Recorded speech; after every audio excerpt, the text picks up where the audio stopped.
Hey guys, what's up? Ow. That hurt. I just wanted to do something quick. Show you something quick because I got to do some cleaning up and stuff and shower, and my son has a soccer game at 2:00. But I wanted to show you something because I just put out a Substack talking to AI about AI and how if you don't wrap your head around something the right way, you don't realize how easy it is to make sense of. Okay, so first let me give you something here. I want to show you something. So this is Jesse Mitchell's. This came out yesterday. You know what else came out yesterday is the Woody Harrelson podcast with Joe Rogan. Go watch that immediately and listen to it. It was fantastic. Those two guys are great. I love them both. But this came out yesterday, and it's got already 150,000 plus views. He's got 300,000 subscribers, and it's called The Most Knowledgeable UFO Researcher in the World. Actually, it's not a day ago, is it? That's probably not correct. So let's see, 3742. I probably just haven't refreshed this. 3742. Oh, Mark Carney. It's not his fault, folks. He's just dumb. If you think he looks evil, then he's evil. He does kind of look like that's a good ad right there. So okay, come on. Thank you. Okay. So the 150,000. Okay, it's a day ago. 150,000 views. Let's listen to what this guy says. And this is actually Randy Anderson. This was from a couple of days ago, and now they're just reflecting back on this clip. And the guy he's talking to now, he's referring to as the most knowledgeable UFO researcher in the world, is going to tell us. They're going to talk about this particular clip, which I guess people gave this guy shit for. First object was a metallic basketball-sized sphere, and it was above a podium, and looked like it was just levitating above the podium. Levitating above the podium. What makes you think that was not human? Well, I don't think it's a valid criticism as well to say that because... All right, I have it at time and a half. I'll put it down a little bit just so. There was some sort of sign that labeled Off-World Technologies Division that's completely nonsensical. Yeah. Story. I've seen that criticism leveraged around, and how do you that's quite a baseless claim to make that a division would not be named. Sure, it may seem a bit strange, but we're talking about UFO legacy programs and deep underground military bases that span the continental United States. So that's not an accurate criticism to me. But the technologies Randy saw, I want to focus specifically on the sphere that he said reacted to human consciousness. There is a mutual friend of ours that has observed that as well. Yes. And that is Jordan of Skywatchers, if we can talk about that. Yeah. When he was involved in the GATE program as a late teen, intelligence or military brass and suits and, eggheads brought in a case, opened it up, and there was the same exact sphere. That story continues to pop up. Yeah. It's either a sphere or a piece of metal, and they want to see. I just interviewed somebody yesterday, and I can talk about this because it's going to come out. This guy, Shane Frakes, Old Vet Symposium on Twitter, and he talks about being shown a sphere. And so it's the same thing, shown a sphere and seeing how the person would react and if they have some sort of psionic connection to it. And it's kind of the same thing as the Jake Barber story, where he locks on mentally to, in this case, the Akon craft. But there is a mental connection.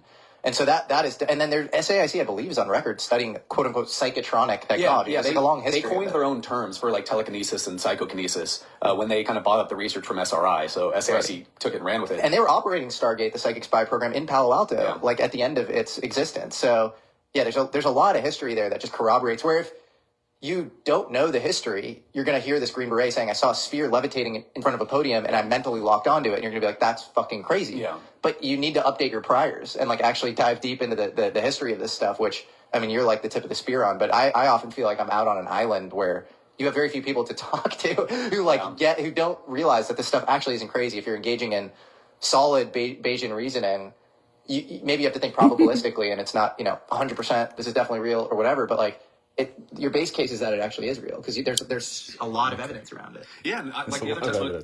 Okay. So people are willing to believe that aliens are real, and they're willing to believe that people can psychically connect with aliens. And there's a lot of people saying a lot of stuff like that, and it's very popular on YouTube. It's very popular on the news, like even the news right now. This is a very Hi, I'm Joe Delaney. well-respected. Today we're going to talk about what's the fastest way to get to a 10% body fat and still look and feel I don't care, bro. I mean, I do. I have my ego and everything. But so this is a guy. So this is a very well-respected researcher. Named from Harvard, called Avi Loeb, a renowned academic and theoretical physicist who approaches the mysteries of unidentified aerial phenomena and extraterrestrial life from a scientific perspective. So here he is on News Nation talking about what is it called? That Umaluma or whatever. It was a comet, a big thing that came through space, and he saw it and he studied it, and he says it doesn't behave like a comet. So he thinks maybe it was like a probe or a chunk of a Dyson star from another galaxy. Like all of these things, everybody's willing to entertain all of this stuff. But when I say that artificial intelligence is not what we think it is, and that it's actually channeling information, it's like my best guess is that it's a technological Ouija board, channeling information back to people in an individual way, and it tells them what they want to hear. And that when I question it about what is true, and it tells me that Jesus Christ was the creator of the universe, and that's indisputable, which is what it did in the thing, people go, that's crazy. It's not crazy. You need to update your priors. You know what I'm saying? You need to update your priors. Take a look at the world and what's happening right now and everything that's happening in the world right now. And if you're looking at it as if it's just like it's Trump's trying to do, like, no, Trump's just a dude. And when there's something as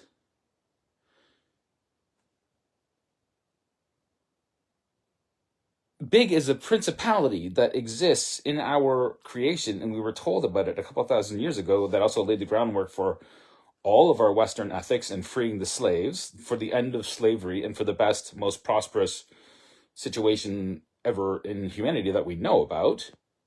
Everybody's willing to entertain past civilizations, aliens, alien tech. Everybody's willing to look out there. They're even willing to look like what is quantum? We're going to have a quantum. Those are all stories without a meaning, without a purpose. They mean nothing. They're all silly. So what I'm saying is, what does mean something? And that's what I tried to get to in my Substack today. So please go check it out. I didn't... So this guy can talk about... Logical, it's most likely debris. For example, you can have a surface layer from a bigger spacecraft. This is 100 meters in size. It could be an empty trash bag. Just a month ago, I realized actually there is a whole population of objects around Earth that are called empty trash bag objects because they show a lot of push by reflecting sunlight. Okay, so he's talking about the comet, and he's entertaining all of these. The emperor has He's no clothes. scientific, and he's entertaining things from a scientific point of view that tells him nothing. You guys understand? Like, this is it's like an infinity loop of stupid. There's no actual meaning in the things that they're saying, so they put their meaning into it because they believe in evolutionism. But they also believe that we live in a universe that is made of information. So which is it? So all of these ideas are incoherent. And when I go through them with the artificial intelligence, it goes, yeah. Yeah, that's right. So, even though I'm trying to do it with a little bit of, I'm trying to joke about it a little bit, this is not a joking matter. It's not. And so I wrote this Substack called Jesus Take the Wheel. I think it's funny. Anyway, go check it out. Go. This one, for all of the Substacks that I write, is not as long. And I go through a dialogue with ChatGPT, and I show you how I get it to say things that seem inconceivable. And you're just like, I'm not trying to scare you, but I'm trying to prepare you because this is like the world is going nut. Like aren't they about to go to Fort Knox and see if there's any gold? Like who thought this would be going on? HHS is gonna like all of the things that we thought about vaccines are now being challenged. This people go so nutty. They're like, we're in an alternate timeline. Like Joe Rogan says stuff like that all the time, and he didn't say it to Woody, but I mean, it's a great conversation. So if anything, go listen to it. I have to go get some shit done and realize that it's not so crazy to think that you might be at the crossroads of the metaphysical and the material. And we are at a unique moment in time, unlike any that has ever existed before. But there was somebody who